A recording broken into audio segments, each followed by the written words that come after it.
Welcome to Conversations in Mind. This is a space for conscious inquiry, where metaphysics, new thought, and the science of mind meet real life. In a world calling for deeper awareness, we explore the nature of consciousness, the power of thought, and the presence of spirit moving through everyday experience. And now, here are your hosts, Barb Bue and Mark Gilbert.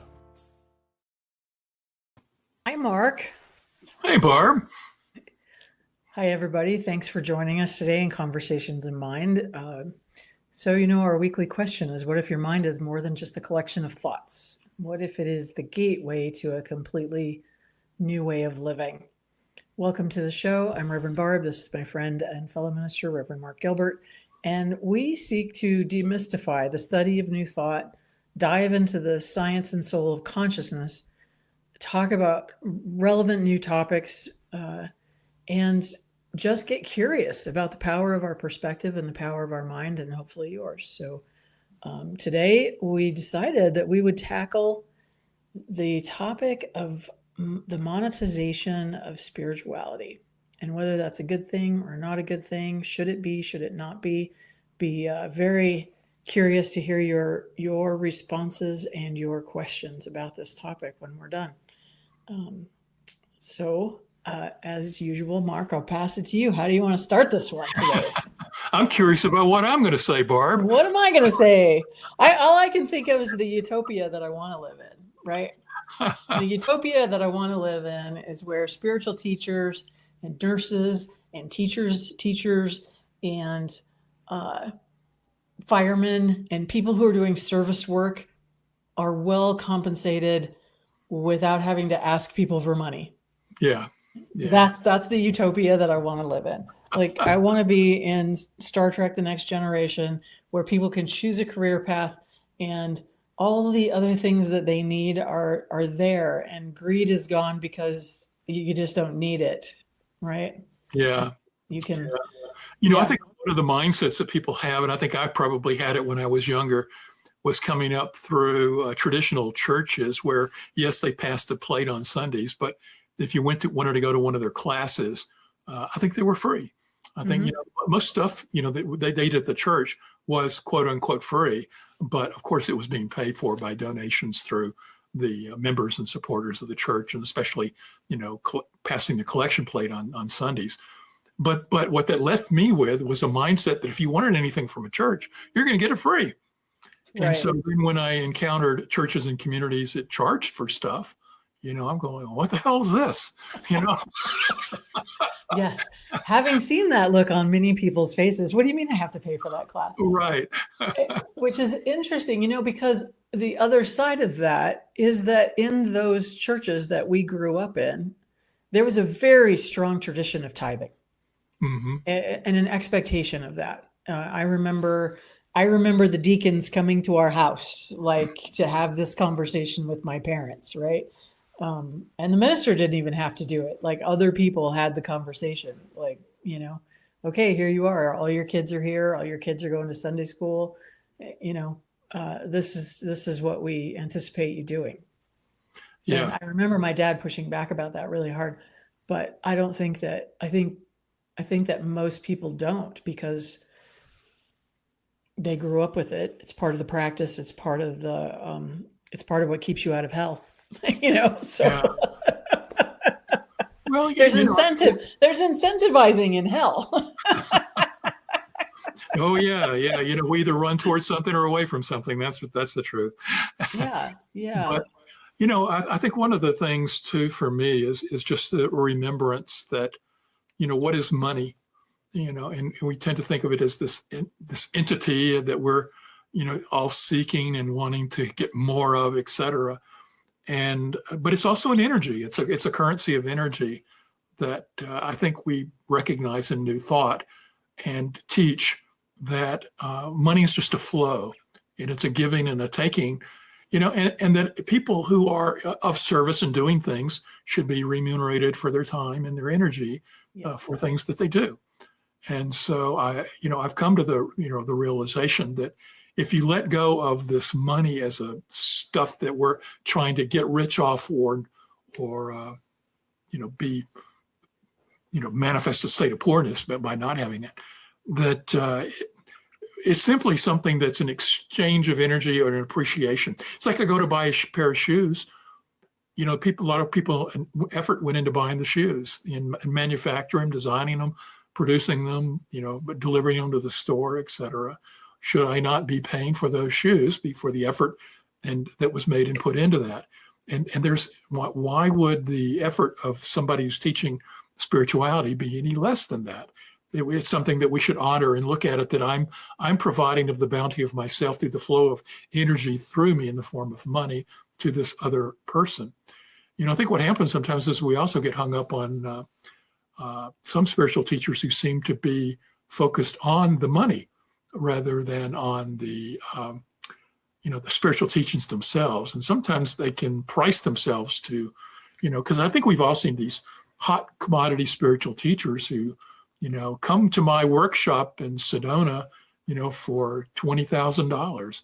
And you feel like there's at what point did they go from it's just an exchange of energy commensurate with the value of the services they're providing to perhaps a movement into a level that represents, for lack of a better word, greed on their part, and sometimes that's my judgment. So I'm not sure where I come down on this, to be honest. I do recognize that there's a value in the flow of money as energy in the support of spiritual teachers. But when does the spiritual teach? And I think a lot of it is the intention of both the teacher and the learner, the one who's coming to learn. We always value services of something.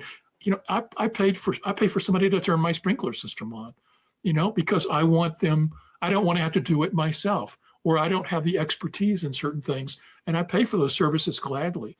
If I'm gaining from somebody who has the wisdom of the services and they're a spiritual teacher, why would I have a resentment about paying for their services? I think there's always I want to give to those who are providing me a service through the efforts they've done to learn whatever it is and give it. But there's sometimes we have this special nature about spiritual teachings that we sometimes have judgment about it. Well, we do. And part of that, I think, is, we do. And part of it is that, you hire somebody to do your sprinklers and you're hiring a company, probably. And so they have a set price and you just pay the price, right? And so, but when we're talking about giving in spiritual community or giving to a spiritual teacher, it's much more individualized, and we get judgy about how much they might make. Instead of considering that there's this bucket of good that that's passing through us to them and then on to other things and on to their growth and greater expansion of their teaching, we want to say, oh, they just want to get rich, and they're getting rich off of me, because we just don't equate these things, I'm as you were talking, I'm thinking, okay, well, you pay the sprinkler guy, you probably paid $150 to have somebody come spend maybe 45 minutes at your house and do your sprinklers, right? And if I tried to say that someone was needed to pay $150 an hour for my teaching they would totally balk at that. Yeah. Totally. So part of it is this societal undervaluing we have of service people, of people who are, and I lump spiritual teachers in with teachers, in with nurses, in with, there's a lot, right? And a lot of us have had to move through this idea that there's some sort of, reward for poverty, which is not true, especially that ministers are supposed to be somehow not compensated well. And it's just not a new thought problem, I think. And there's then these very prominent teachers, as you said, there's occasionally somebody in our movement who wants $20,000 to be part of their little clan. God, I probably just said that really snotty, didn't I? Their little clan. And then there's this visual of some megachurch people who are flying around in their private jets and whatnot. And so people take that information in and they think, oh, every minister that's asking to be compensated wants their own private jet. And mostly they just want to be able to pay the mortgage, and get by. But yeah, it's an interesting conundrum. So I stopped at one time charging for classes mostly, and at least for the entry level ones, because I felt like they were community builders, and I wanted to build community in that way. But I also had teachers that were willing. We went ahead and paid the teachers, though, outside of the normal percentage thing that's been kind of standard in CSL anyway. And a lot of people took those classes, and it was a community builder, but a lot of them did not continue on when it came time to pay for them. I don't know if that was a money decision or a time decision, or they just were done. But Yeah. It's an interesting thing. I think it's part of this overall culture in the United States, this striving, driving culture that we've created also, where everything is expensive, Right. And I think on top of that is the fact that in many career choices, there's always a continuum of the rate of pay for many things.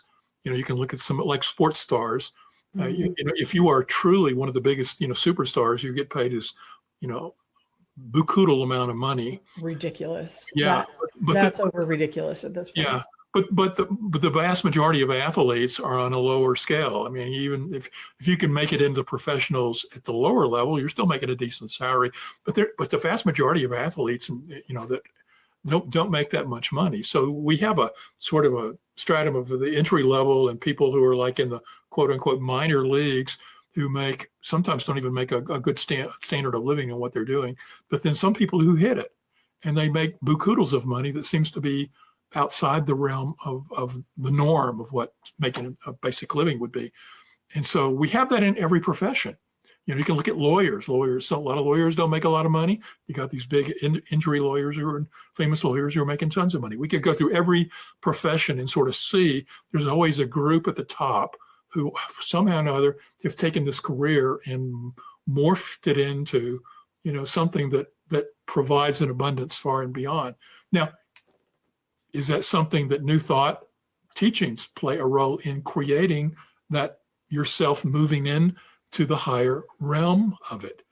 Is that's what we teach. We do teach that, you create and manifest your life through the power of your thinking. So where does belief come into the fact that the minister's not making as much money, or the spiritual teacher's not making as much money as they're so desiring?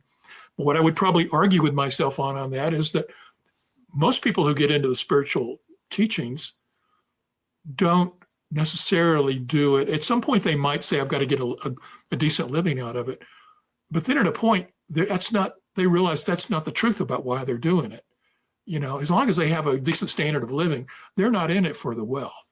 Now, we can all point at people that I think perhaps used the teaching to create great wealth and got mesmerized and seduced by the wealth. And perhaps that's, to a degree, tainted some of their teachings. But I think that the vast majority of people in the spiritual realm don't necessarily see wealth as the end all of the path that they're on. Yes, a decent living, but not wealthy, not overly wealthy. Yeah. Right.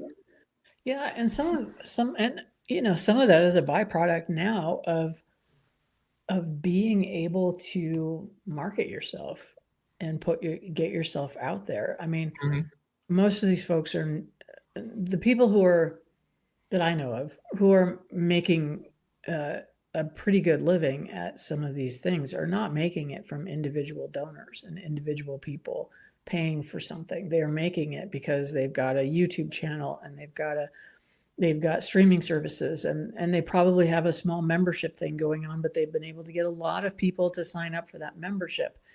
And I think, and so, in a culture where now we're used to paying our $11.99 for a certain channel and $11.99 for another channel and $29.99 if we really want to watch football, then maybe it's getting easier to do that. I don't know. I haven't tried. Like, we're not YouTubing for money here.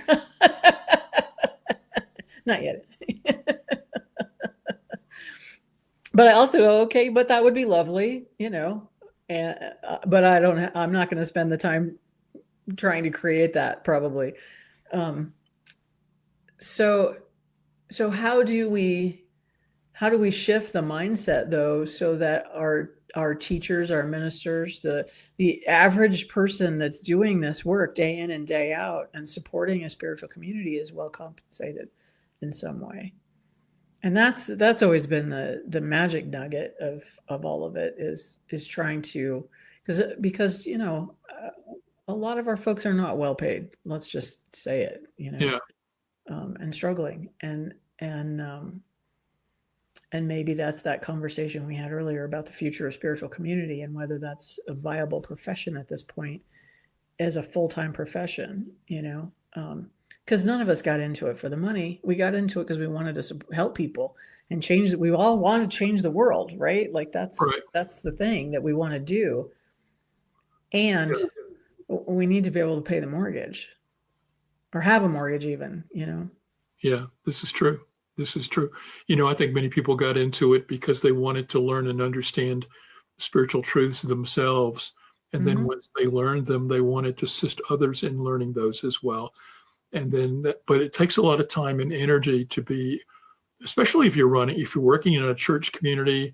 You and I both know that's a very high burnout level kind of work that takes a certain kind of person to devote those amount of hours to it. Yeah. What is it? 70% leave in the first 5 years?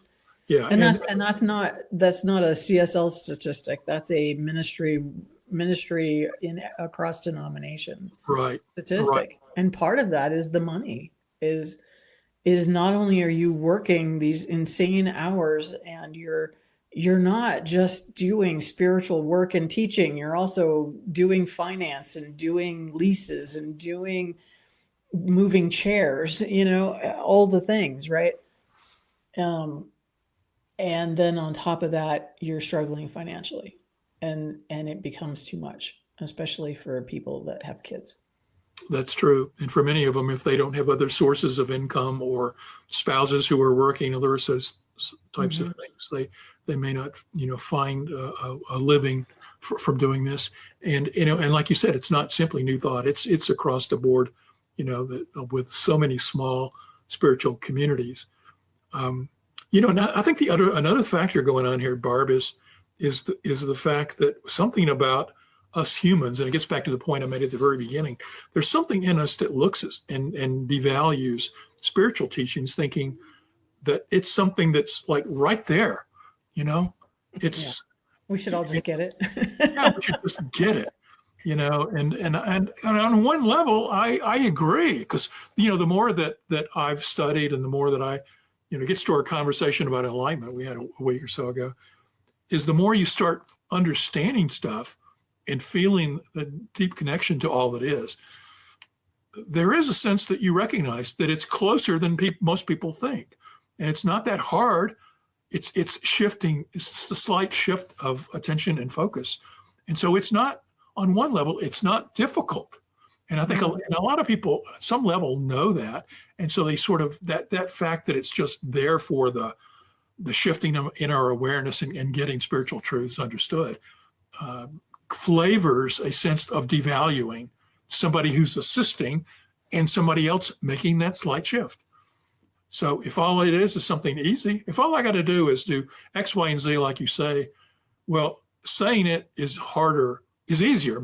Saying it is easier than the actual doing of it. Well, yeah, the consistent application of principle, right? Right. Like, which consistent practice of the application of principle, which often takes consistently listening to other people remind you of that and remind you of what's within you and what's possible. Mm-hmm. On top of that, we do have a need within us for community. Mm-hmm. We do. And so to facilitate the creation of community in a way that brings a group of people who are independent thinkers and doers and wanting to learn something and wanting to grow, but everybody's in a different place. But to bring people together in that way, in a consistent way, and provide that place of respite and getting filled up deserves to be paid for. And that's beyond just paying the minister. It's paying the rent and paying the utility. It's all the things that go into it. But I still think that people want to come together, especially now. I think post-COVID, like there was sort of this, it seemed like everybody wanted to get together, but they didn't really, and they got really used to being alone. And now people really want to be together in a room with other human beings. Yeah. And so to be the holder of that deserves compensation, and whether we want to call that monetizing spirituality or not, it's really not. It's about paying somebody to be the CEO of this organization. Yeah. And I agree with you that in terms of where we are in the world right now, there is a shift towards community. It gets back to that conversation we had previously about the future of spiritual communities, and the gist of that really was that people want community and they want spiritual connection at the deepest level. Yes. And so I think that, and somebody who goes to the efforts to provide that needs to be remunerated for it.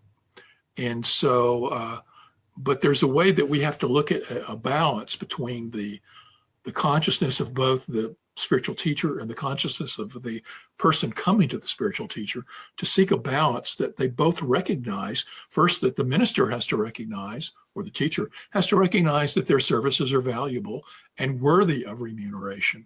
Yeah. Because I think we've all known a lot of ministers who feel like, well, they have their own issues in devaluing the teachings they're providing, that's true. Which by basic, law of attraction, which we teach, that they're not going to attract a remuneration at the level commensurate with what they probably are due, because they're not valuing themselves at it. So there has to be value on the teacher side.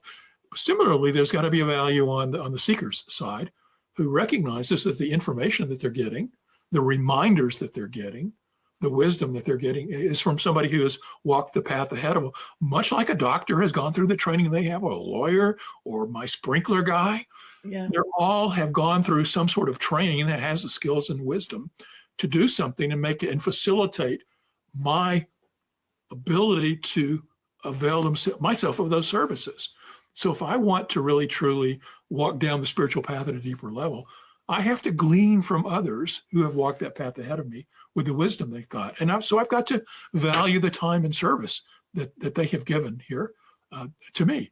And so there's got to be sort of an acceptance that there is a due of the exchange of energy in the form of money through this process. At an area that is balanced in the consciousness of the two individuals. And when we see it gets out of balance by either side, that's when the flow gets stopped and the money won't flow. And I would add to this that we have an interesting thing going on in our country right now, our world, I guess I'd say. It gets to the love of money is the root of all evil.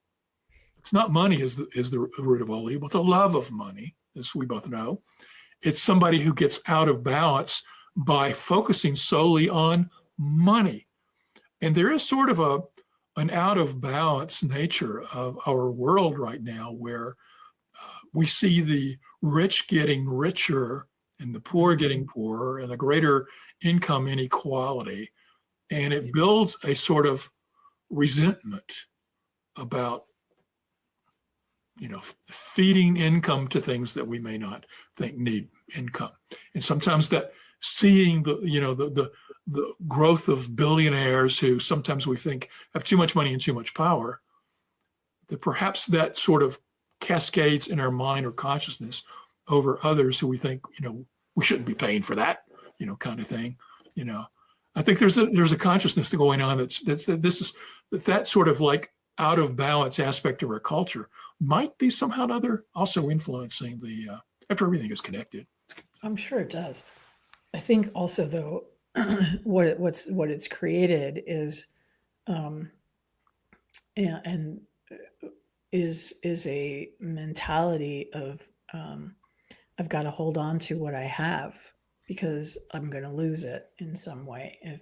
And so many people are living on the edge of a couple of months without work, or a couple of months, or, Mm-hmm. And in the United States, a serious illness, our bankruptcy rates are extremely high because of people that get sick, which is just so twisted. That's a whole other day, right? Right. But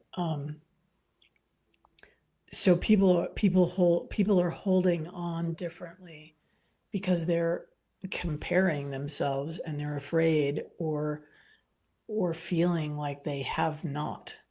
And so I've got to hold on to what I have because I might have not. And I definitely have not in comparison to these other people. And so I think that the comparison thing, which, it happens by nature in a way, but it's Mm-hmm. impossible. Like the average person of us cannot be comparing ourselves to the lifestyle and the means of a billionaire. Like there's just no doing that, but we do it anyway. And so we get afraid, and we start to hold on. And then, and I think I have long believed that, money is a reflection of a lot of things in our lives. And so when we're standing on that hose and we're not allowing that flow through our life, then we stop the flow in as well as the flow out. And we think Right. we're just stopping the flow out, but we're not, because that sense of constriction affects everything. Right. Right. And that gets to the subject of tithing, which maybe we'll get to right after we promote we're going to go there. Network. We're going to go there. I didn't know we were going to go there. Now we're on that topic. Well, it just seemed like a natural next step. I'm about to teach a class that includes this conversation. Anyway, folks, we hope you're enjoying the conversation as much as we are, and that you support the New Thought Media Network. Let's listen to this commercial. We hope you're enjoying Conversations in Mind. This program is made possible by the New Thought Media Network, a nonprofit that's supporting conscious, spiritual media. If you'd like to support this work, just scan the QR code to make a donation. It lets the network know you like this show and helps them to continue bringing you this type of content. You can also go to ntmedia.org and click on Donate. Thank you for being part of the conversation. Now, back to the show.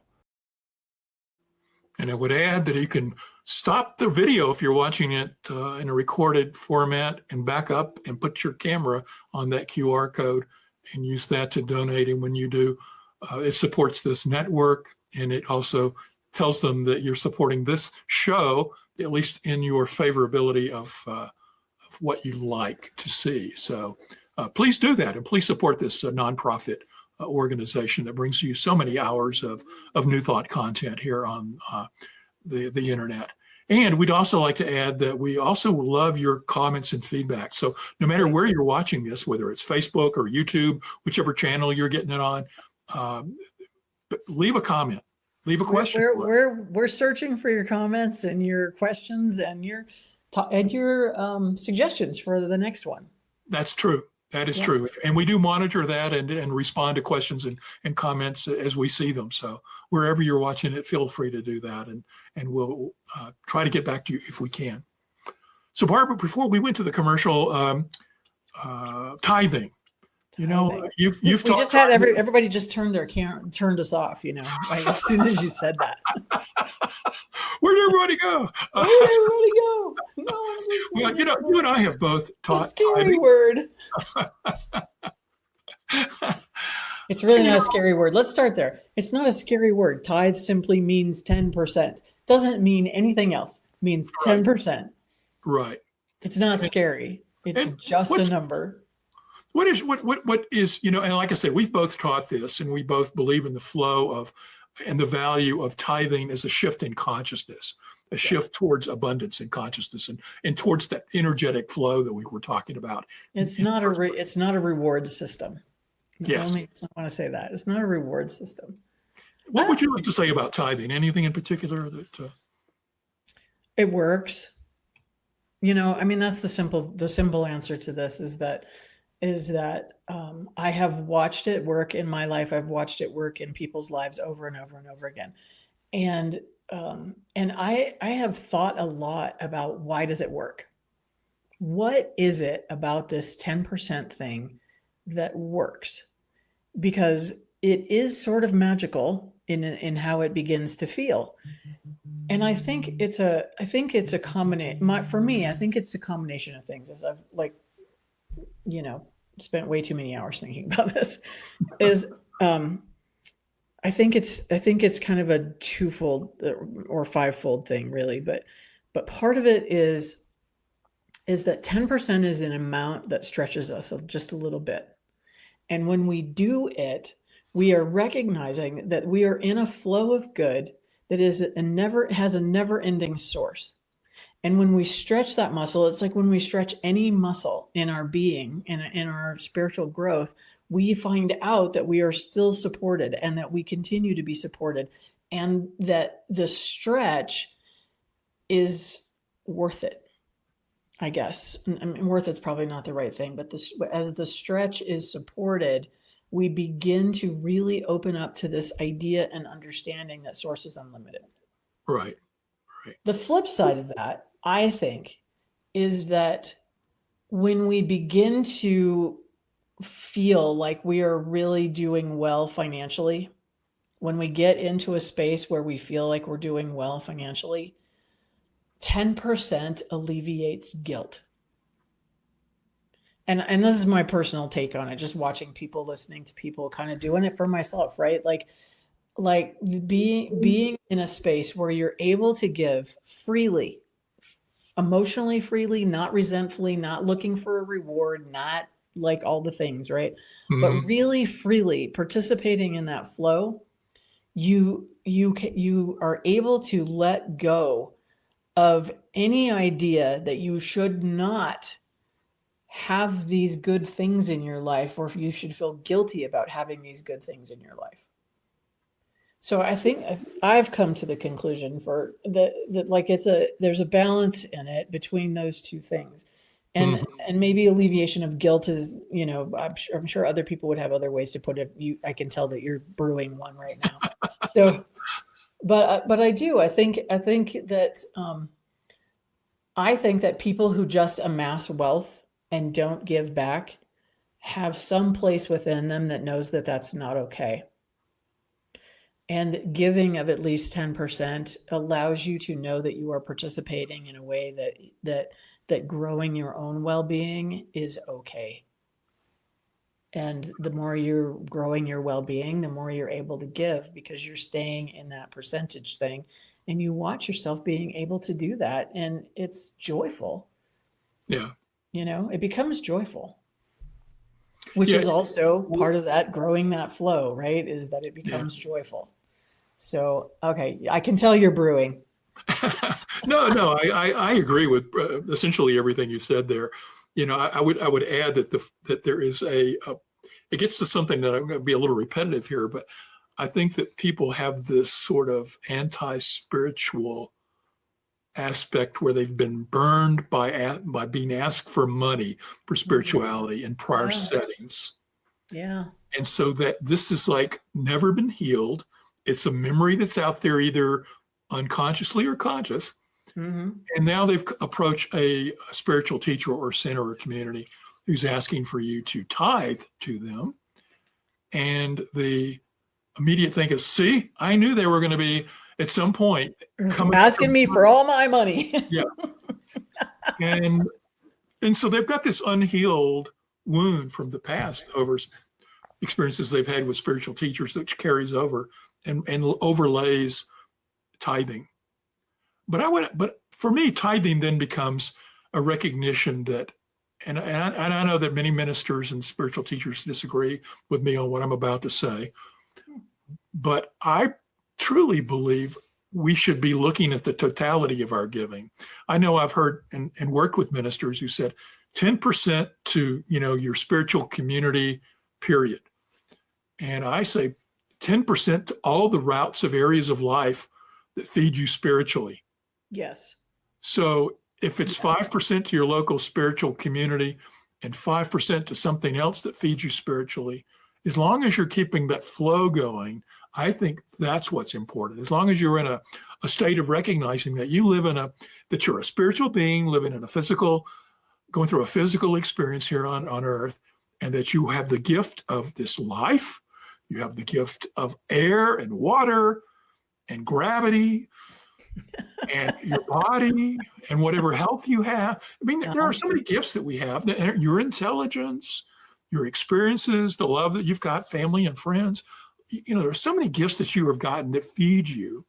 And here are ways in which you're being fed. And if you find a spiritual community and a spiritual teaching that it has meaning for you and gives you value and supports your growth, why would you not want to also give of the bounty of yourself back to that?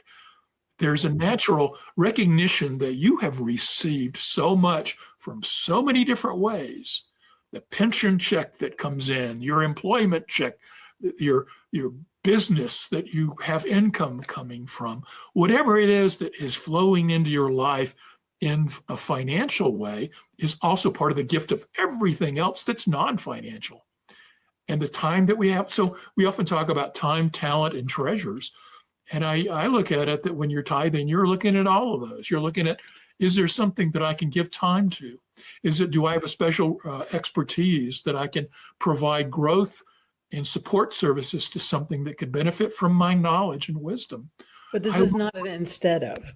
Yeah, it's not an instead of. In addition to. Yeah. And I think that's an important distinction, because I've had that discussion with so many, everybody that's been in a church has had this discussion. Well, but I come and move chairs. Thank you. Thank you so much, because I didn't have to move those 10 chairs that you moved, right? And right. The giving of that does not free you financially. And that's what I feel like tithing is. Tithing is a step into financial freedom.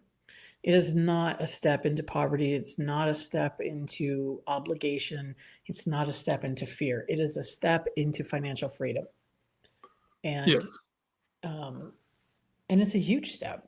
I mean, it's not easy to step into by any means, but it's very fascinating to me to watch when people do it, how quickly it becomes easy. Yeah. And I think there can also be a hang up that people have about the fact that as you used, I think the word investment or it's almost like people see it as I'm going to tithe because it's this trick that's going to bring money to me. Yeah. And I think that there's they see it as a transaction. If I give 10%, I'm going to grow exponentially. Well, there was even a book that out for a long time that was like, okay, give 10% of what you want to receive in advance and you'll get it. And no. And I think the key point here really is that what we're talking about is looking at that you used the analogy of a fire hose a moment ago and stepping on the fire hose and stopping. If the fire hose is open, there is on one end a source coming through it and passing through you and moving on. Mm-hmm. And that is not only your financial wealth, but it's also the gifts of this life, the gifts of your knowledge and wisdom, the gifts of your time and your ability to do things. And so that you have to look at it. And what we're talking about here is not a transaction. I'm going to give you this time for this. I'm going to give you this money for this. It's to see that you're opening a flow, and that's a shift in your awareness towards seeing yourself as a conduit of stuff just flowing through you. And that if you see all of the life and areas in your life that are giving you value and benefit, why would you not want to allow that flow of energy to give to those things? We easily pay for our Netflix bill where we Yes. get benefit from it, why would we not want to go flow to the other things in our life that are beneficial for us? Support the Well, restaurant down the road, support your local spiritual community, support yes. things that give value and meaning and joy to your life. But the key thing is that it's not transactional. I'm not giving this to get something. I'm giving it to be in a state of flow, a state of joy, joyous expression, the seeing that spirit or the divine or the all has given to me. And I'm allowing it myself to both receive and accept and then give out. And giving is just part of that flow. Yes, it is part of living in this sense of connection and lifting ourselves into that sense of connection. It's and the thing is, like, I talked about this once before because it's like one of my things, right? Like, the universe always requires us to go first. And so the giving, we even, it's in our language. We never say receive and give. We say give and receive. We say love and be loved. These things require us to go first all the time, and to take that chance and to take that risk, and then to be ignited in that flow of living that is all of this. And when you use the word transaction, and it made me think, like, you've talked a lot on several of our programs about, that we've become this very consumeristic universe that is about the accumulation of stuff. And I think part of that is that we've become very transactional. A lot of our relationships are transactional. I mean, current business stuff, it even talks about getting out of transactional and into relational and transformational and relational. And the fact that we even have to talk about that, it says, like, a lot of what we do is transactional, and this is not a transaction. This is not a transaction with your church. It's not a transaction with the universe. It is a transformational practice for your own life. Right. So should spirituality and money mix? They do, because money is the out picture at this time in our evolution of consciousness and how we live. Money is the out picture of our well-being in many ways. It's the most visible thing for most of us, particularly in our culture here in the United States. Yeah. So I guess as we come to the final couple of minutes here, maybe just some closing. Everybody, we haven't scared everybody off yet, you mean? Anybody who might be listening beyond the tithing part of this show.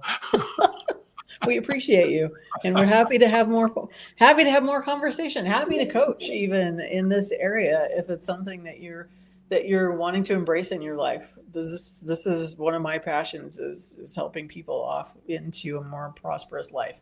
Yeah. I guess for me, and sort of my summary comment would be that we are spiritual beings, that in this material world, money is simply a representation of a flow of energy of both receiving and giving.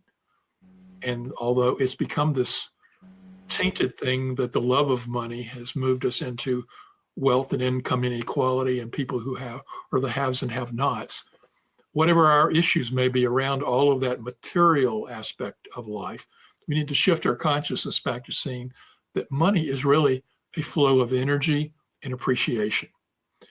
And it represents actually the non-material side of life. When we see the money serving for our own personal support and growth through this lifetime, but to also recognize that we're evolving in this lifetime, to recognize in our truth of oneness, then we start seeing through money. We don't hold and hoard money, stepping on the hose like Barb was talking about, but we're allowing it just to flow through us. And so that we become the ones who take the first step. And I loved that, because I know so many times I'm just, sometimes you have to be the one that says, I'm sorry, or you have to be the one that says, I'll do it, or I'll be the one that says, I love you first, or all those things where we have to be vulnerable in the world because we've built up these judgments and preconceived ideas about stuff, including money. And maybe we have to be the first one to say, I'm going to give to those things that bring value and meaning and growth to my life. And not only am I going to give of my money, but I'm going to give of myself. Yes. In whatever way I can. Absolutely. And by doing so, I know that I'm doing it without an expectation of anything in return. I'm doing it for the flow and for the love that I'm creating through it. I'm creating a better expression of myself and a better world for every expressions of the one. So I'm complete, Barb. Wow. Oh, that was quite a wrap, darling. I'm just going to say amen to that because, frankly, I don't know that I can add anything to that I haven't already said, but that you did not hit. Like, yeah. I mean, it's so truly transformational. Yeah. And again, not transactional. It is transformational work in form and in motion, and it creates an energy that is really delightful to And live. I would add one more thing, even though I said it was complete. If somebody, after listening to all of this, says, I don't think money and spirituality mix, I would invite them to explore how that belief came to be in themselves. Was there some wounding that says, or some experience in their lives that tainted money and spirituality together? Yeah, and at the same time, consider the idea that everything is spiritual. Yes. That everything has a spiritual nature, and contrast that with whatever it is that you're holding on to from about money. Yeah. Yeah. Because it is just energy. All right. Yep. Our judgments are more about us and what we're our limiting beliefs. Yeah, exactly. Well, we appreciate if you made it all the way through this conversation, because we know that this pushes some buttons for some people, and we're really hoping that it pushes buttons that move you to a greater sense of freedom and joy in your life. That is kind of the point of all of this. So looking forward to your comments. Have a beautiful week. Mark, have a beautiful week. You too. See you soon. Take care, everybody.